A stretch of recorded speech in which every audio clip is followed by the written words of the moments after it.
J'envoie l'ange du Seigneur parce que je vois l'ombre de la mort qui sont dans ta maison. Je vois on t'appelle en diligence. Je vois un grand garçon et je le vois étalé. Et Seigneur me montre. Je vois l'ombre de la mort qui me traverse. Mais ainsi dit le Seigneur. Que cet esprit-là soit loin de ton fils au nom du Seigneur Jésus-Christ. Et je déclare là où il est qu'il soit libre au nom de Jésus-Christ de Nazareth. Qu'il soit la grâce et la solution.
Ta situation va changer. Je le déclare au nom de Jésus-Christ. Que cette serpent à sa tête soit coupée au nom de Jésus.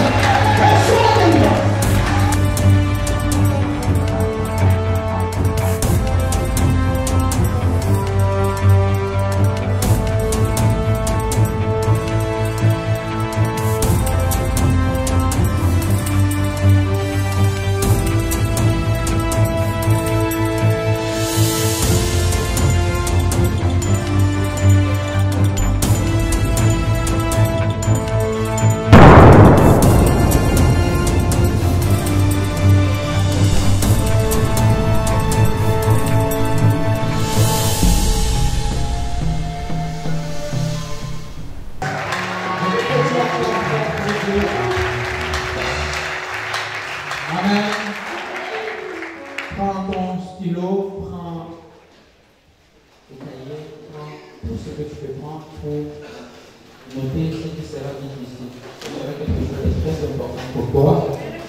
Des notes. C'est très important pour vous en rentrant à la maison. Ça peut vous aider à être édifié. Amen. Alors nous allons lire la parole de Dieu dans le livre de Matthieu, Matthieu chapitre 24 verset 3. Nous allons lire jusqu'au verset 14. Matthieu chapitre 24 au verset 3 jusqu'au verset 14.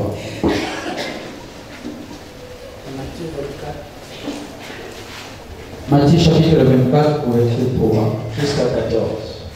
Je lis la parole de Dieu. Il s'assit sur la montagne des Oliviers. Et les disciples vinrent en particulier lui faire cette question. Dis-nous, quand cela arrivera-t-il? Quand cela arrivera-t-il? Et quel sera le signe de ton avènement et de la fin du monde? Jésus leur répondit, prenez garde que personne ne vous séduise. Car plusieurs viendront sous mon nom, disant, c'est moi qui suis le Christ. Et ils séduiront beaucoup de gens. Vous entendrez parler de guerre et de bruit de guerre. Gardez-vous d'être troublés, car il faut que ces choses arrivent. Mais ce ne serait pas encore la fin. Une nation s'élèvera contre une nation, et un royaume contre un royaume. Et il y aura en divers lieux des famines et des tremblements de terre. Tout cela ne sera que le commencement des douleurs. Alors on vous livrera au tourment, et on vous fera mourir, et vous serez haïs de toutes les nations à cause de mon nom. Alors aussi plusieurs succomberont, et ils se trahiront, se haïront les uns les autres. Plusieurs faux prophètes se lèveront et ils séduiront beaucoup de gens. Et parce que l'iniquité se sera accrue, la charité du plus grand nombre se refroidira. Mais celui qui persévérera jusqu'à la fin sera sauvé. Cette bonne nouvelle du royaume sera prêchée dans le monde entier pour servir de témoignage à toutes les nations. Alors viendra la fin. Que le Seigneur vous bénisse. Seigneur, nous te bénissons. Bénis la parole. Bénis nous qui avons, Seigneur Jésus, ô Dieu, pris le temps de venir ici. Bénis, Seigneur, Père bien-aimé, tes enfants, ouvre leur entendement spirituel. Quand ils vont écouter cette parole, que ça soit comme quelque chose qui va pousser leur foi. Bénis la personne que tu as placée, Seigneur, pour porter la parole. Pour apporter la parole. Seigneur, écarte-moi du chemin, prends la prééminence. Je suis indigne, mais par ta grâce, Seigneur, tu as voulu que ce matin nous puissions se retrouver, partager cette nourriture qui est la bonne nouvelle. Seigneur, nous croyons en toi, nous attendons en toi, parce que tu es le véritable Dieu. Accorde-nous ta grâce au nom de Jésus. Amen. Veuillez vous asseoir, s'il vous plaît. Que Dieu vous bénisse richement. Le signe des temps. C'est notre sujet. Le signe des temps. Les signes, plusieurs des temps. Quand je parle des temps, plusieurs temps, parce que je voulais parler des temps de l'avènement, des temps de la fin du monde, toutes ces choses-là. Notre sujet ce matin est intitulé les signes des temps.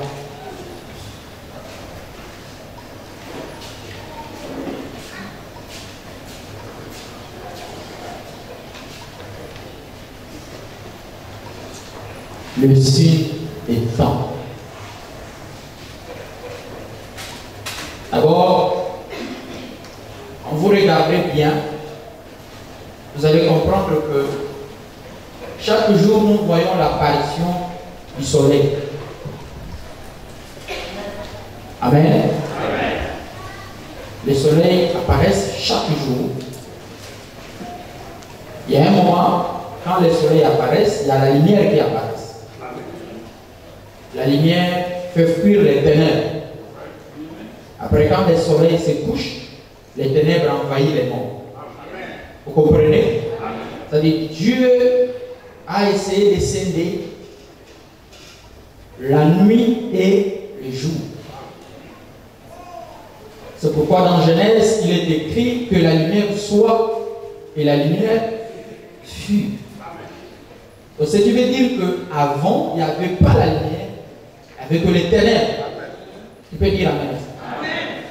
Il n'y avait que les ténèbres qui envahissaient le monde. Alors, quand Dieu a dit que la lumière soit la lumière fit, Dieu sépara la lumière et le ténèbre. Dieu, dans sa manière de faire les choses, il a toujours fonctionné avec le temps. Mais pas le temps de l'homme, mais le temps de Dieu. L'homme a son temps et Dieu aussi a son temps. Le temps de Dieu et celle de l'homme sont opposés. Amen. Amen. Vous allez remarquer chez l'homme, par exemple, comme nous avons l'habitude, comme on nous a appris à l'école, une journée, c'est une seule journée. N'est-ce pas? Mais aux yeux de Dieu, une journée vaut 1000 ans. Vous voyez? Le calcul de Dieu est différent de l'homme. Chez nous, les hommes, une journée, c'est une journée. Mais dans le temps de Dieu, dans le calendrier de Dieu, dans le plan rédempteur de Dieu, une journée vaut 1000 ans. C'est-à-dire, pour que Dieu compte une journée, il lui faut combien? 1000 ans. Est-ce que je me fais comprendre? Alors, ici, nous parlons sur les signes. C'est quoi les signes? Les signes, ce sont des apparitions. Ce sont des apparitions. Ce sont les événements. Ce sont d'autres termes, les manifestations. Qui peut dire amen à ça? C'est pourquoi prophétie a un temps que Dieu a fixé. Dieu a dit à Abraham que ton père, ta postérité, la postérité veut dire ce qui est sorti de ses entrailles, sa généalogie. Tu peux dire amen. Ta postérité sera dans une nation étrangère. Dans une nation étrangère, et je les ferai sortir par ma main puissante. Dieu a promis de faire sortir la postérité d'Abraham qui devait séjourner dans une nation étrangère. Vous comprenez? Alors, Abraham, malgré que la prophétie lui a été donnée, mais il ne connaissait pas à quel moment. Tu peux dire amen. Il ne savait pas à quel moment le peuple sera à l'étranger comme esclave et à quel moment Dieu va les délivrer. Mais la prophétie était là. Hein?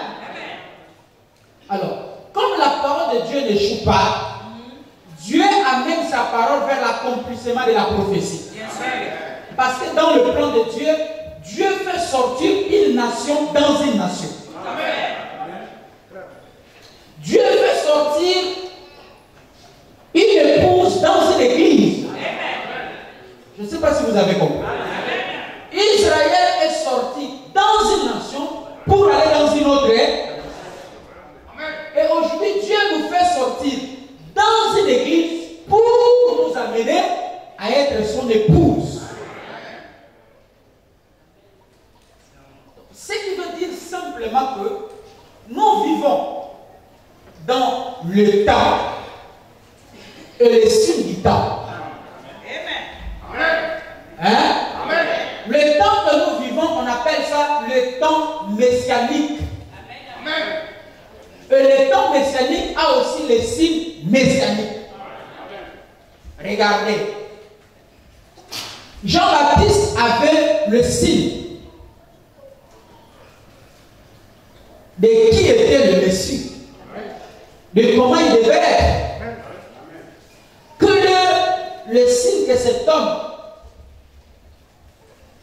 sera porteur, comment il va être, comment il viendra auprès de lui. Donc Jean-Baptiste étant prophète, il connaissait déjà la nature du Messie, les signes que le Messie devait apporter. Amen. C'est pourquoi il n'a pas eu les difficultés de connaître qui était le Messie. Et s'il lui a permis de connaître qui était le Messie. Vous croyez à cela? Donc, sans cela, vous ne pouvez pas comprendre. C'est pourquoi vous allez remarquer quelque chose. La Bible parle de deux choses dans le verset que nous venons de lire. La Bible dit: il s'assit sur la montagne des Oliviers et les disciples vinrent en particulier lui faire cette question. Dis-nous, quand cela arrivera-t-il et quel sera le signe de ton avènement et de la fin du monde? Le signe de ton avènement, le signe qui prouve que tu veux venir. Et le signe de la fin, il y a le signe de l'avènement de Jésus et le signe du temps de la fin. Ou soit le temps de la fin. Les deux choses sont scindées. Parce que la fin ne peut pas apparaître s'il n'y a pas l'enlèvement. Avant l'enlèvement, il faut qu'il y ait des signes qui montrent que nous sommes prêts pour être. Maintenant, quand l'enlèvement aura lieu, il y aura aussi les signes qui va prouver quoi? Que là maintenant c'est la fin du monde. Parce que la fin du monde est différente de l'enlèvement. Tu peux dire amen à cela.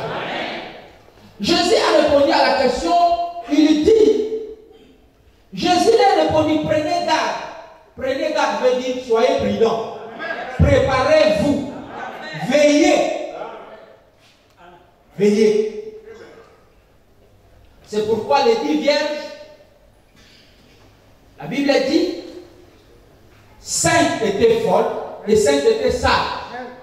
Il n'y a que les 5 qui se sont préparés. Parce qu'ils avaient l'huile en réserve. Matthieu chapitre 25. Vous croyez à cela? a dit, prenez garde, soyez prudents, veillez. En d'autres termes, vous ne connaissez ni l'heure, ni le jour. Mais vous, votre travail, c'est d'être prêt. C'est-à-dire, chaque jour, un chrétien doit être prêt. Même quand tu es assis là, tu veux être prêt. Écoutez, il dit,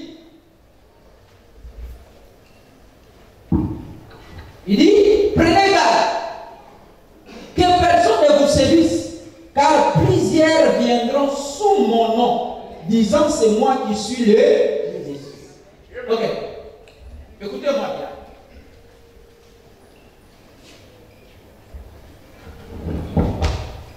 Plusieurs viendront à mon nom et me diront c'est moi qui suis le Messie. Amen. Donc, d'autres viendront au nom de Jésus. Ils vont porter seulement les noms, mais ils n'auront pas la nature de Jésus. Amen. La nature et les noms de la personne, c'est deux choses différentes. Amen. Tu peux porter les mêmes noms que moi, mais on n'a pas la même nature. Amen. Les gens là viendront, ils porteront seulement les noms. Parce qu'il est facile de porter les noms, mais il est difficile de porter la nature que les noms portent. Vous vous dites que tout le monde peut être chrétien. Tout le monde peut s'appeler chrétien. Mais la nature du christianisme, vous ne pouvez pas vous en parler. Parce que ça, c'est autre chose. Je me fais comprendre. Il dit, plusieurs viendront à mon nom. Ils me diront, c'est moi qui suis le Messie.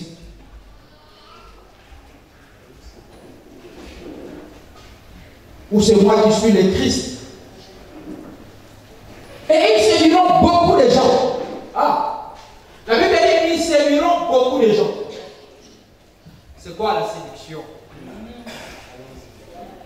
Le mot séduit, c'est-à-dire amener quelqu'un à poser un acte qui est contraire à la parole.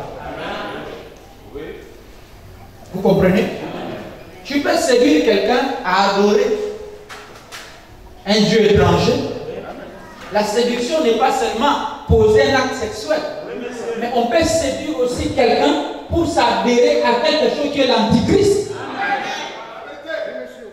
Donc, plusieurs viendront à mon nom, ils séduiront beaucoup de gens. Ils ne vont pas les séduire pour aller poser l'acte sexuel, mais ils vont les séduire pour adorer d'autres dieux, pour croire à un message qui n'est pas de Dieu. Vous croyez à cela? Ils séduiront beaucoup de gens. La Bible déclare qu'ils séduiront beaucoup de gens. Mais de l'autre côté, la Bible dit aucun élu ne sera séduit. Donc, il y a les gens qui vont être séduits et il y a une catégorie de personnes qui ne peuvent pas être séduites.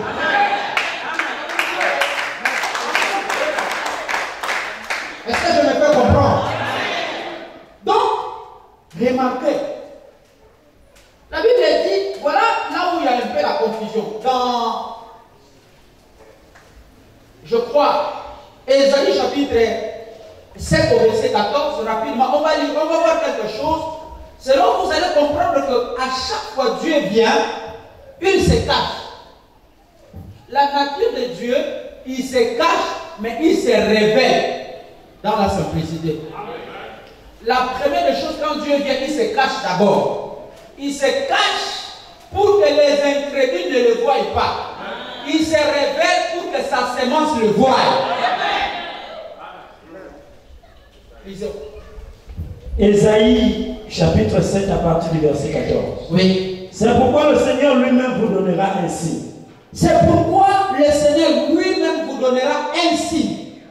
Le Seigneur lui-même vous donnera un signe. Ce sont les églises qui vont donner le signe.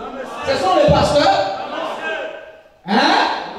Il dit, le Seigneur lui-même vous donnera un signe. Voilà. Voici. La jeune fille deviendra enceinte. La jeune fille deviendra enceinte. Voilà. Dans cette prophétie d'Ésaïe, il dit, le Seigneur lui-même vous donnera un signe. Moi, je pose seulement ma prophétie. Je vous dis seulement ce que Dieu m'a dit. Mais le Seigneur lui-même vous donnera un signe. Allons-y. La jeune fille deviendra enceinte. La jeune fille deviendra enceinte. Elle enfantera un fils. Et elle enfantera un fils. Et elle lui donnera le nom d'Emmanuel. Voilà. Ok. On va exploiter ce verset. Il dit, la jeune, d'abord il dit, le Seigneur lui-même vous donnera un signe. C'est-à-dire, il laisse la responsabilité à Dieu. Mais il donne sa prophétie. Il dit, la jeune fille sera enceinte et il enfantera un fils qu'on appellera Emmanuel. Ça n'a rien à voir avec Jésus-Christ. Parce qu'il a dit, le Seigneur lui-même, les gens là ont lu une partie de la prophétie, mais ils n'ont pas lu la totalité de la prophétie. Parce que dans une prophétie, ce n'est pas ce qui est écrit, mais ce sont les détails qui sont importants. Avant qu'il commence sa prophétie, il dit, le Seigneur lui-même vous donnera. Mais moi je vous dis, une vierge concevra et il vous donnera un fils qui s'appellera Emmanuel. Ils se sont arrêtés sur Emmanuel. Mais ils n'ont pas regardé la prophétie qui disait que le Seigneur lui-même vous donnera. Maintenant, c'est quoi le signe que le Seigneur devait donner à ces gens? Le signe était que Dieu lui-même devait descendre, donner le vrai nom. Donner le vrai nom de cette personne. C'est pourquoi Esaïe a dit, le Seigneur lui-même vous donnera le signe. Mais moi, je vous dis qu'une vierge concevra et il donnera au monde un certain Emmanuel. L'ange du Seigneur vient auprès de Marie, dans le livre de Luc. Il dit, Marie,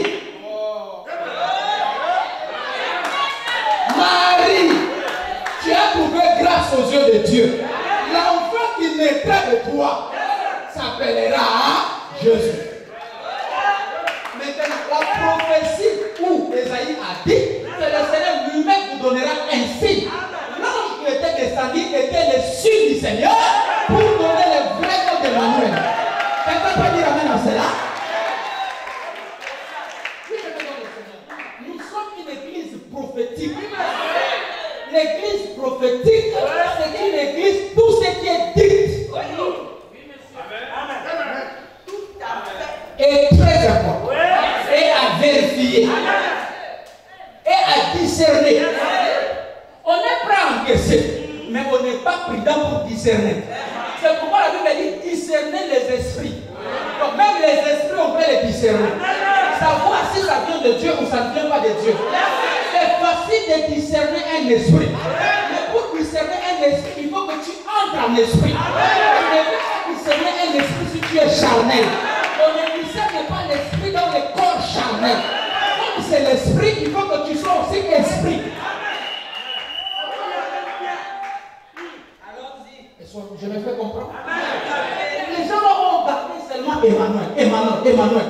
Ils sont assis sur Emmanuel, Emmanuel, Emmanuel, Emmanuel, Emmanuel. Maintenant, Emmanuel vient avec un autre nom qui était contraire à ce qu'ils attendaient. Pourquoi cette confusion? Non, il n'y avait pas la confusion. Dieu ne se contredit pas. Mais le problème, c'est que quand vous n'avez pas un prophète, quand vous n'avez pas un prophète, pour vous donner les détails de la vision, c'est là où vous vous égarez. Les difficultés avec ces gens-là, parce qu'ils ne croyaient pas aux prophètes de leur temps. Les prophètes étaient Jean-Baptiste. Jean-Baptiste les a déjà dit que voici l'agneau de Dieu qui ôte les péchés. C'est pourquoi Jean-Baptiste a dit reste des vipères. Qui vous a dit de fuir la colère à venir? Répandez-vous, car la colère est déjà mise à la racine. Tout arbre qui ne portera pas le fruit. Mais l'arbre ne peut pas porter le fruit s'il n'est pas planté sur une bonne terre. Et la bonne terre, c'était Jésus. Tout le monde devait être planté auprès de Jésus. C'était lui qui était le roi. Alléluia. L'arbre de la vie.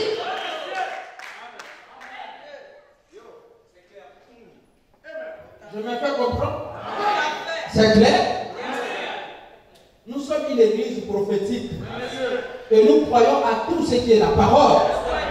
Vous croyez aussi à la parole? Le premier dit ceci dans la brochure, le signe structurel du temps. Paragraphe 12. Vous ne pouvez pas comprendre Dieu.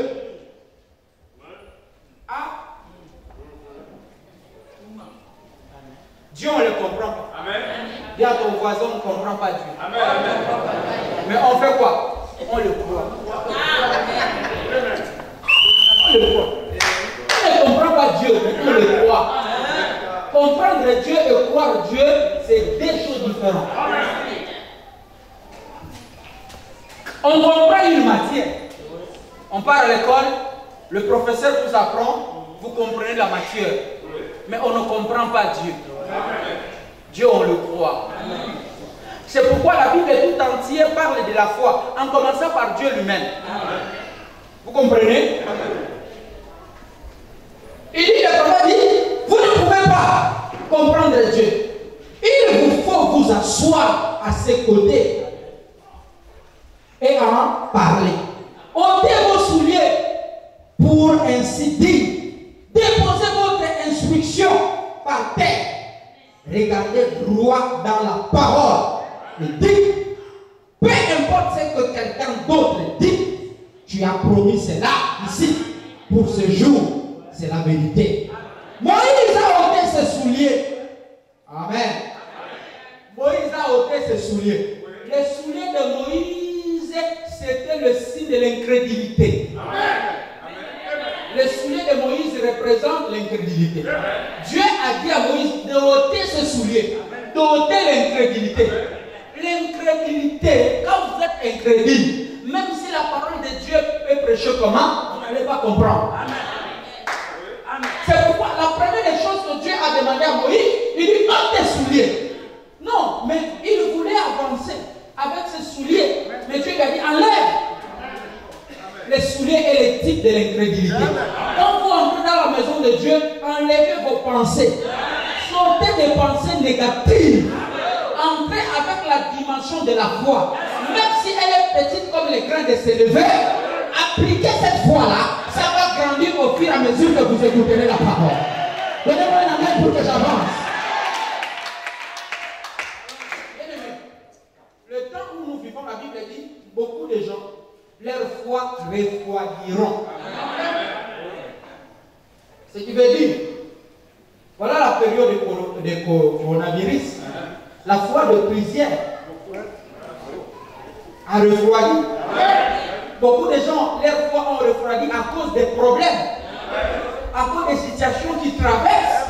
Pour eux, mais Dieu ne nous écoute pas. On prie en vain. Mon frère, vous ne pouvez pas prier en vain. Parce que la Bible est claire. Je finis d'abord ce que le prophète dit. Il dit ceci, je continue. Dieu dit à Moïse de ôter quoi? Ôter les souliers. Écoutez la voix qui a suivi. Si ce n'est pas une voix scripturelle, Moïse n'aurait pas cru. Les signes attirent l'attention. Les signes attirent. Les signes attirent l'attention. Pourquoi dans une église on doit avoir le signe du Messie? Pour attirer votre attention. Pour réveiller votre conscience. Mais derrière ce signe-là, il y a une voix qui suit. Le prophète dit les signes attirent l'attention. Hein? Et les signes, c'était pour attirer l'attention du prophète. Un prophète est lui-même un signe.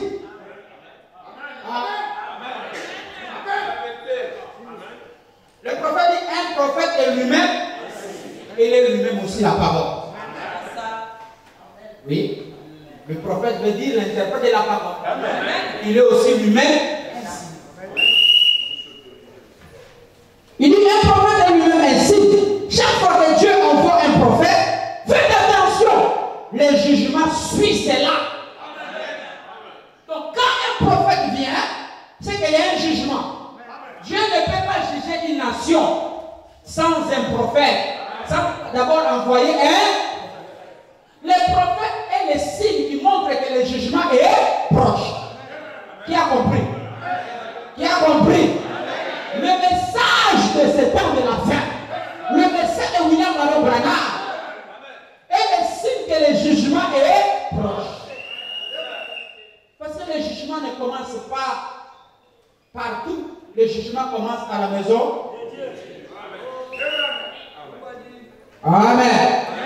Les jugements suivent cela. Ça a toujours été le cas. Ça le sera toujours.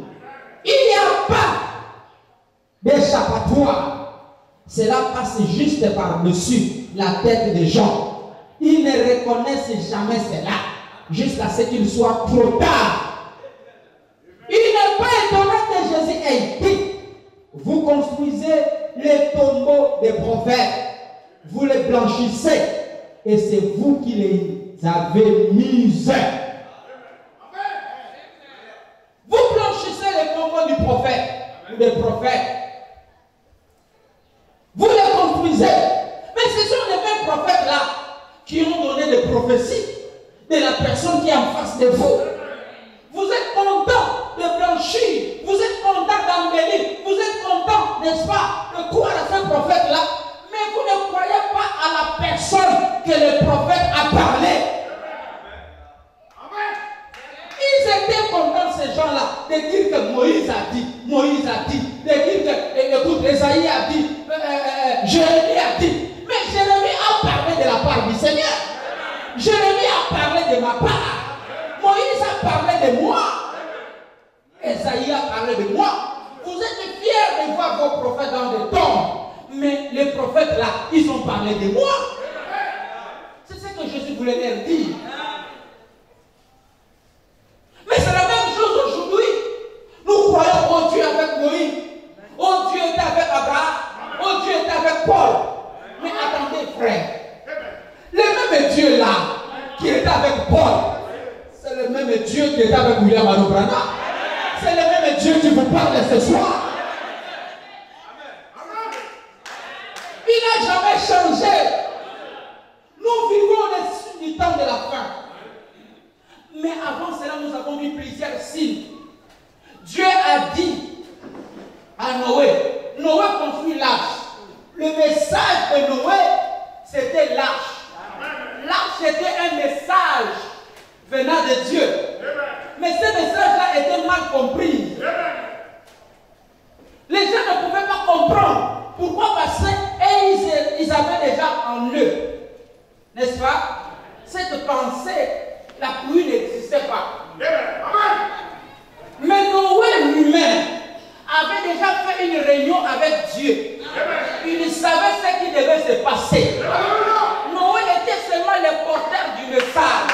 Ce n'est pas lui qui était l'auteur du message. Il était le porteur du message. Vraiment, il n'est pas l'auteur du message. Il est le porteur du message.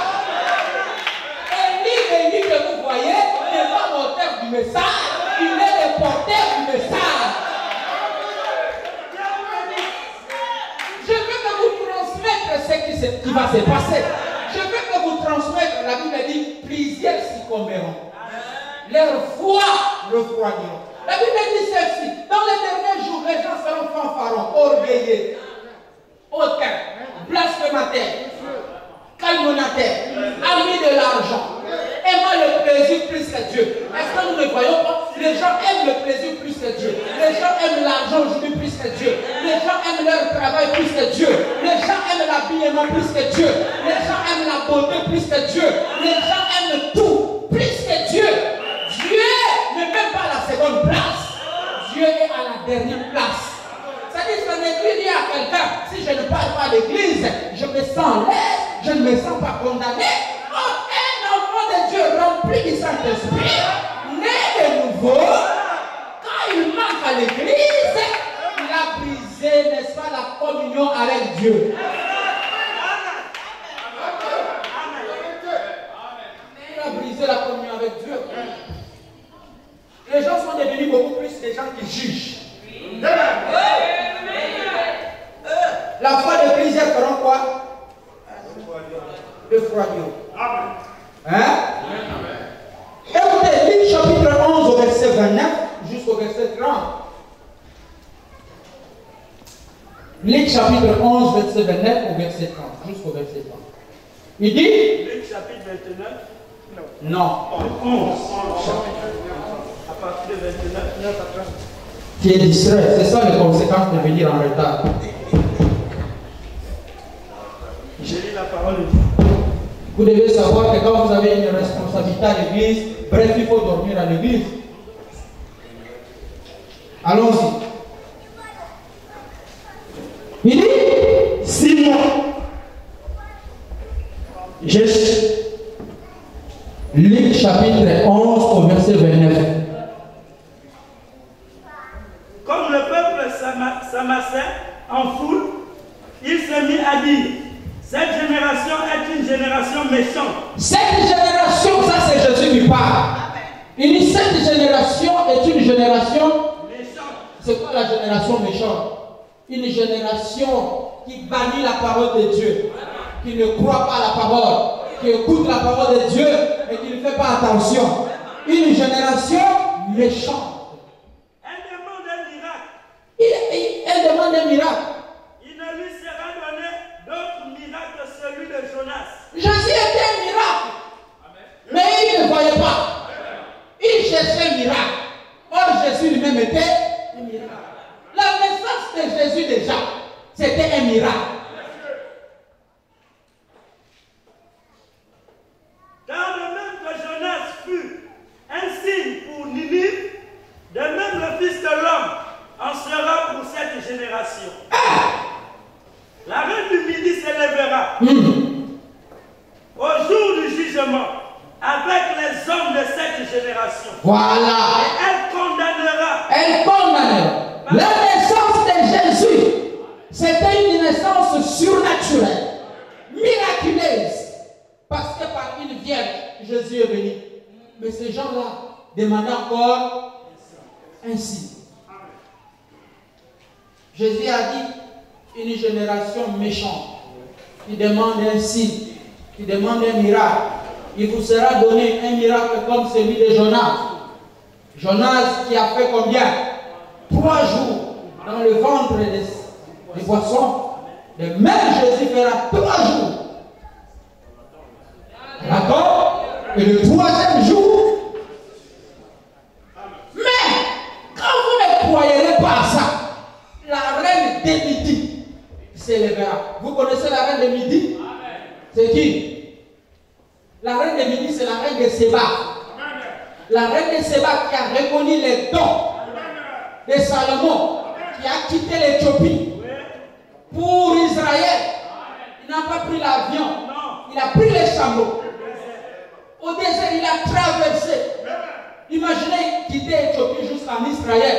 C'est combien de centaines de kilomètres? Mais cette reine-là, la reine de Séba, a quitté son pays pour aller consulter Salomon. Parce qu'il a crié à la sagesse de Salomon. Alors, si cette reine-là peut quitter chez lui pour venir croire, mais vous qui êtes avec moi, comment vous ne croyez pas? Alors, quand vous verrez les miracles comme celui de Jonas, et que vous n'allez pas croire, la reine de Midi s'élèvera pour vous condamner. Alléluia. Mais nous avons vu la naissance de Jésus. Nous avons vu aussi Jésus mourir et ressusciter le 3e jour. Alors jusqu'aujourd'hui, pourquoi nous ne croyons pas? Quels sont les signes que vous attendez encore pour croire? Qu'est-ce que vous voulez? Les prophètes disent, quand les gens s'habituent avec Dieu, alléluia, Dieu les envoie un esprit d'égarement.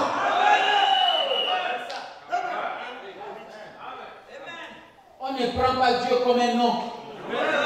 On ne prend pas Dieu comme un grand-père. Prenez Dieu comme le Créateur, le Père. Amen. Vous croyez à cela? Vous croyez à cela? Voilà.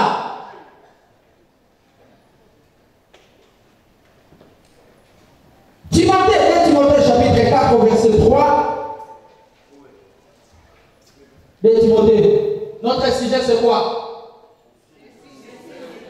Les signes du temps. De Timothée 4 à partir du verset 3. Jusqu'à verset 4. Car il viendra un temps où les hommes ne supporteront pas cette doctrine. Car il arrivera un moment que les gens ne supporteront pas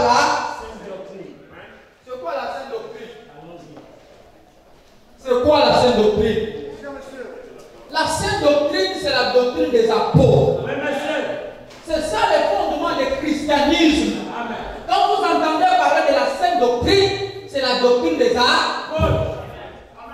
C'était quoi la doctrine des apôtres? Mais lisez les livres des Corinthiens.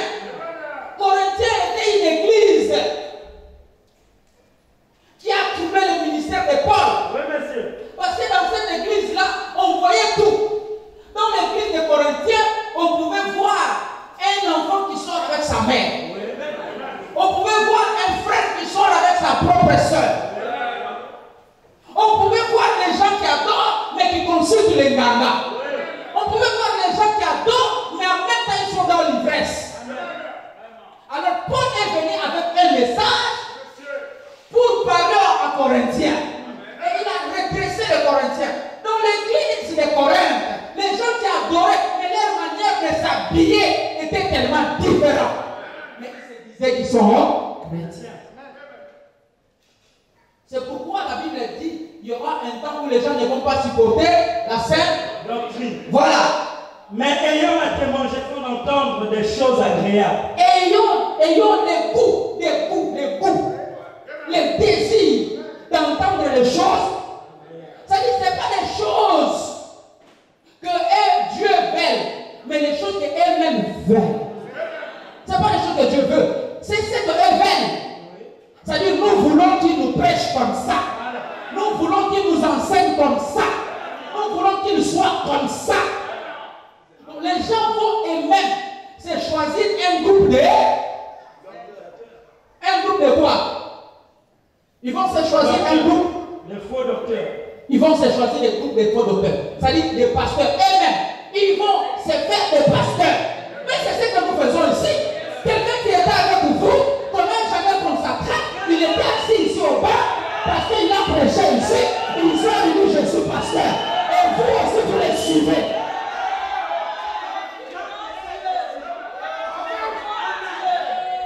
Vous les suivez. Pourquoi? Parce que oh non, il vous a dit oh papa Élie a fait ça, papa Élie a fait ça, et vous aussi vous les croyez. Et le diable fonctionne comme ça. Le diable c'est lui notre accusateur. Le diable a accusé Job. Le diable accuse les enfants de Dieu. Un véritable enfant de Dieu rempli du Saint-Esprit sera accusé. Et ce ne sont pas d'autres personnes, ce sont ses propres frères qui vont l'accuser. Joseph a été accusé par ses frères. Qu'est-ce que Joseph a fait? Joseph a été accusé par ses frères. Joseph a été abandonné par ses frères. Tu seras eu par tes frères. Le premier ennemi de chaque chrétien ne sont pas les gens d'ailleurs. Ce sont les gens de propre famille. Ce sont les gens là.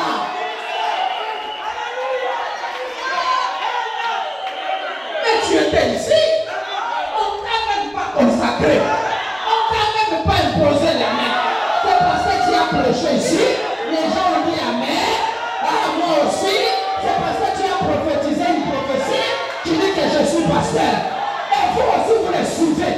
Vous êtes assis amen pasteur. Qui l'a établi pasteur?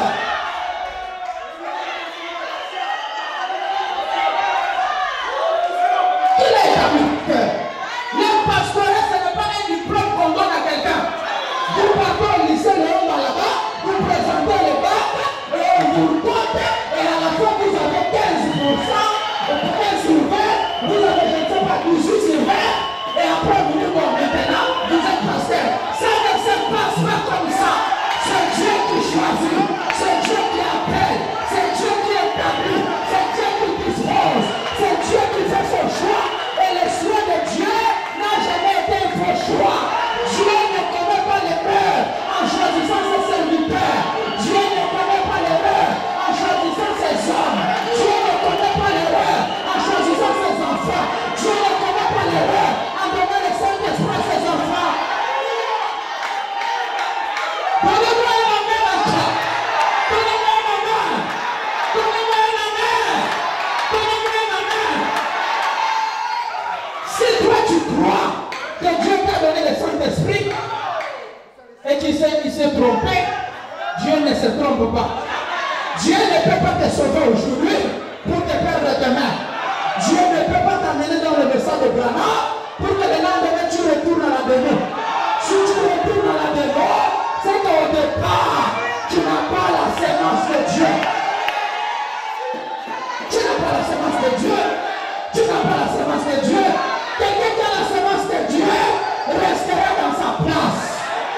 Alléluia. Comme Dieu a dit à Josué, que cette livre de la loi ne s'écarte pas de ta bouche. Que cette parole ne s'écarte pas de ta bouche. Médite la nuit et jour. Quand tu marches, médite. Quand tu veux manger, médite. Quand tu veux parler, médite. Quand tu veux travailler, médite. Pour avoir du succès dans tout ce que tu feras.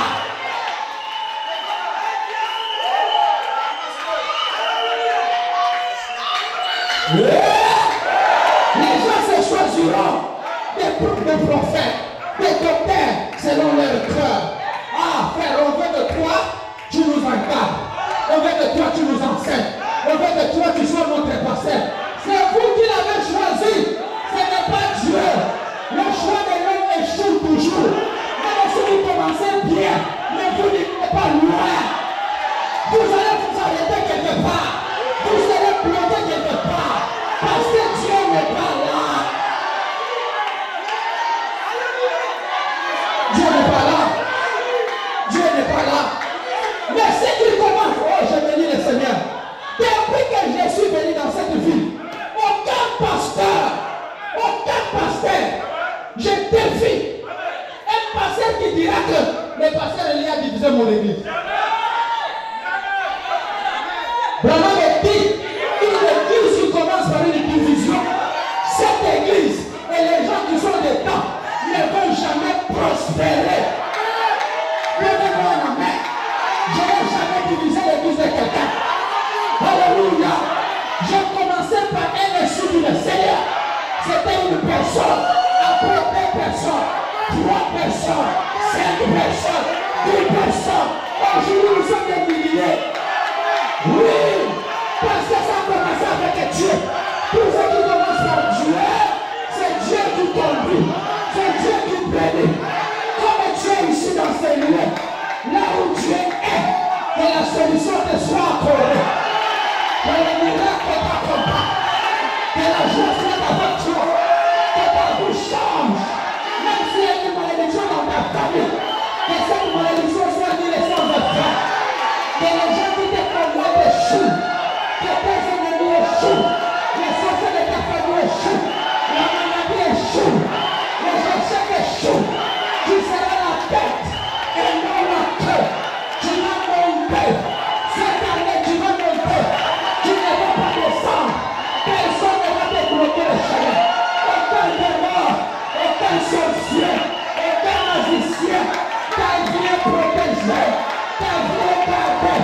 Ta vie, tu oh! Merci Seigneur.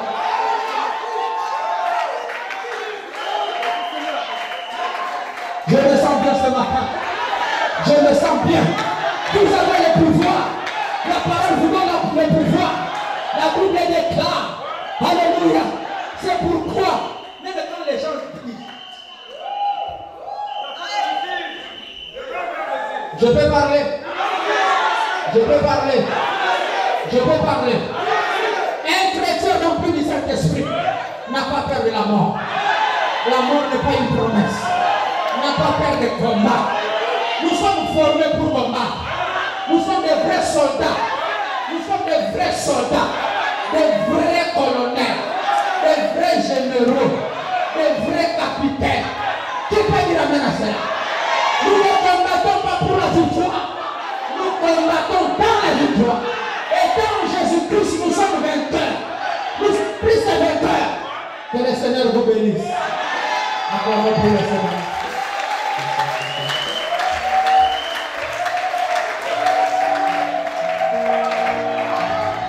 Lève-toi, lève-toi, lève-toi.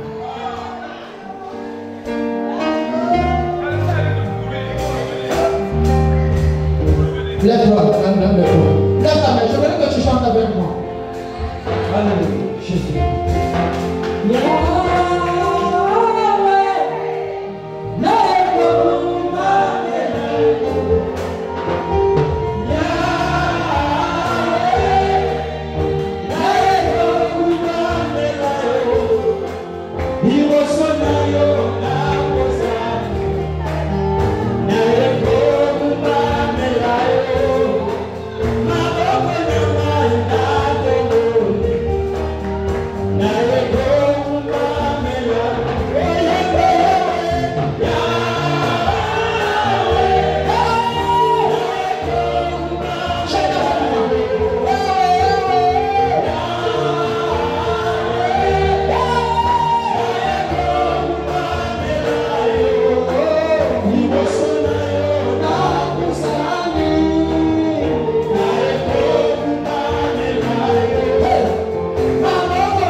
vois comme une baisse totale. Et tu pries, tu jettes, tu te lamentes. Et tu te poses des questions, qu'est-ce qui se passe? Pourquoi ça ne marche pas? Pourquoi à chaque fois, quand je vais monter, il y a toujours quelque chose qui me fait descendre? Le Seigneur me dit, le temps de Dieu est arrivé pour toi. Dieu cherchait premièrement à capter ton esprit et t'amener dans sa présence. Et Dieu me dit et te dit qu'il est content du fait que tu as compris quelque chose, c'est la vie de Dieu. À partir d'aujourd'hui, ta délivrance, la solution à tes problèmes, tu l'as déjà reçu par la foi. Le Seigneur me dit, tu commenceras à voir une élévation totale au niveau de ton travail, dans le commerce que tu fais. Je vois, tu vas monter plus haut et jusqu'à ce que tu viendras témoigner la grandeur de Dieu. Le Seigneur m'a fait comprendre qu'il a pu te faire passer par là pour voir si réellement tu l'aimes. Et je vois quelque chose qui me dit que Dieu a honoré ta foi et à partir d'aujourd'hui, ta bénédiction est déjà palpable. Cette maman qui est là-bas, c'est vous qui êtes assis. Non, cette femme, oui, c'est vous. C'est vous, les autres. Levez-vous. Actuellement, vous avez un enfant qui est à l'hôpital. À l'hôpital. Il est interné. À l'hôpital. J'envoie l'ange du Seigneur parce que je vois l'homme de la mort qui sort dans ta maison. Et je vois, on t'appelle la diligence. Je vois un grand garçon. Et je le vois étalé. Le Seigneur me montre. Je vois l'homme de la mort qui le traverse. Mais ainsi dit le Seigneur. Que cet esprit-là soit loin de ton fils au nom du Seigneur Jésus-Christ. Et je déclare là où il est qu'il soit libre au nom de Jésus-Christ de Nazareth. Reçois la grâce et la solution. Arrête de pleurer. Dieu t'a déjà consolé. Merci Seigneur. C'est celle qui est derrière toi. Lève ta main. Celle qui est devant. Oui. Oui. Je vois autour de toi comme un serpent. Et cet esprit-là, c'est ça qui fait qu'en chaque fois tu puisses avoir un problème au niveau de ton ventre. Et je vois comme des tiraillements. C'est un esprit de famille et ça te poursuit partout. Ce serpent-là a des têtes. Il contrôle toute ta vie. Il contrôle tout ce qui se passe même dans tes relations intimes. Et je vois comme une présence, merci Seigneur, une présence d'un esprit qui ne veut pas te lâcher. Le Seigneur me dit, ça fait partie de tes blocages. C'est pourquoi tu vois ta vie ne marche pas. Tout ce que tu fais, ça ne marche pas. Même tes relations, il y a toujours des échecs. Mais Dieu me dit, à partir de maintenant, l'ange du Seigneur va te visiter. Ainsi par le Seigneur, ta situation va changer. Je le déclare au nom de Jésus-Christ. Que ce serpent-là, sa tête soit coupée au nom de Jésus. Reçois la délivrance. Acclame très fort pour le Seigneur. Acclame très fort pour le Seigneur. Acclame très fort pour le Seigneur. Que Dieu te visite là où tu es. Que Dieu, la main de Dieu soit sur toi. Toi qui acclames, que Dieu te récompense. Que Dieu change ta destinée. Que Dieu change ta façon de voir.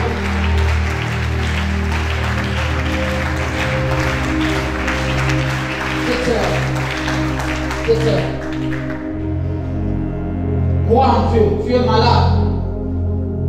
Et une maladie qui est dans ton corps. Et une maladie que les médecins ne peuvent même pas donner la solution. Mais Dieu a une solution pour ta maladie. Si tu crois que je suis un serviteur de Dieu, ce que je dirai ici, ça sera la solution pour ta vie. Je te vois un peu de partir partout chercher des solutions. Mais aujourd'hui, Dieu me dit, oh, merci. Le fait d'entrer dans ces lieux, c'est la finalité des problèmes. Et c'est la solution. Là où tu es, au nom de Jésus-Christ, je déclare, tu es guéri. Tu ne passeras pas par l'opération. Tu es libre au nom de Jésus-Christ.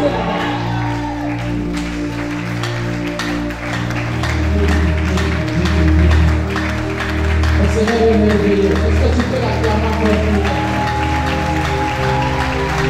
Est-ce que tu peux l'acclamer pour lui?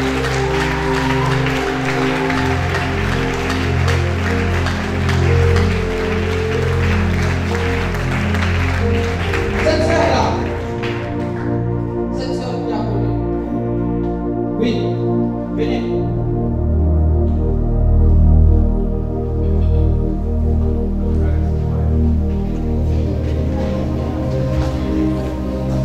Vous allez bien? Vous n'allez pas bien. Il y a quelque chose qui ne va pas. Il y a quelque chose.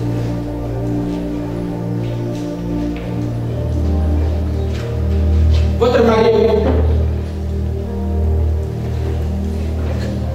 faites appel à ça. Venez.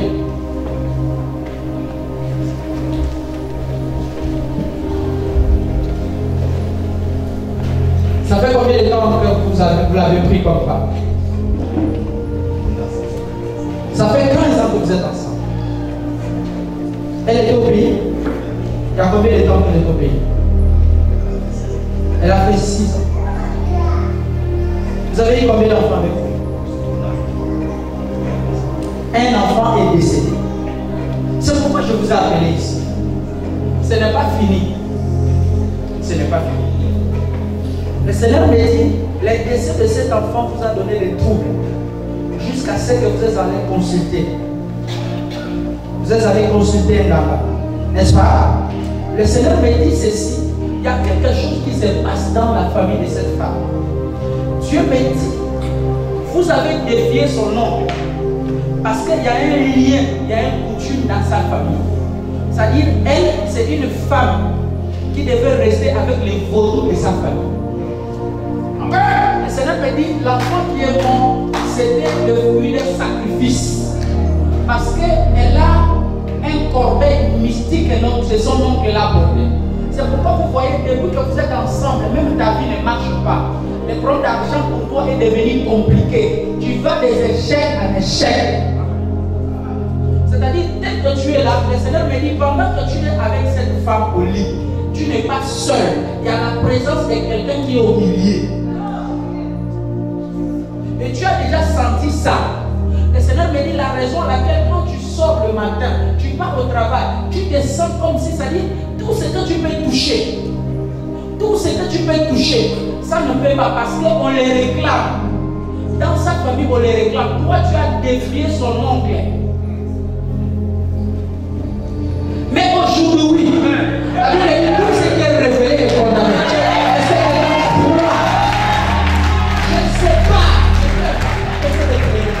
Solution à une chose. Je ne sais pas cette femme avec l'esprit de son oncle. Et je la rends libre au nom du Seigneur Jésus-Christ. Tout ce qui a été fait, tout ce qui a été organisé dans le monde de l'éternité. Vous savez la seule chose que ces gens-là peuvent faire pour n'est-ce pas, faire en sorte que tu puisses apporter un problème, ils veulent tuer leur soeur. C'est pourquoi quand l'enfant est mort, le Seigneur me dit que ce n'était pas l'enfant qui était prévu, c'était elle qui était prévue. Mais à cause de tes prières, ça n'a pas été. Maintenant, on est à sa poursuite.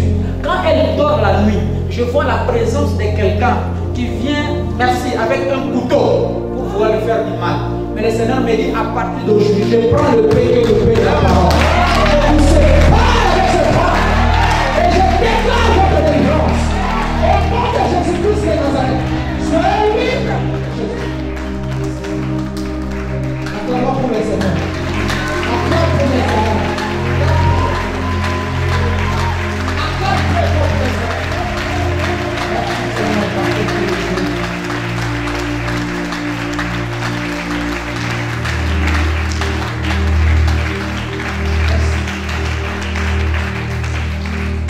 Merci Seigneur. Merci. Veuillez vous asseoir.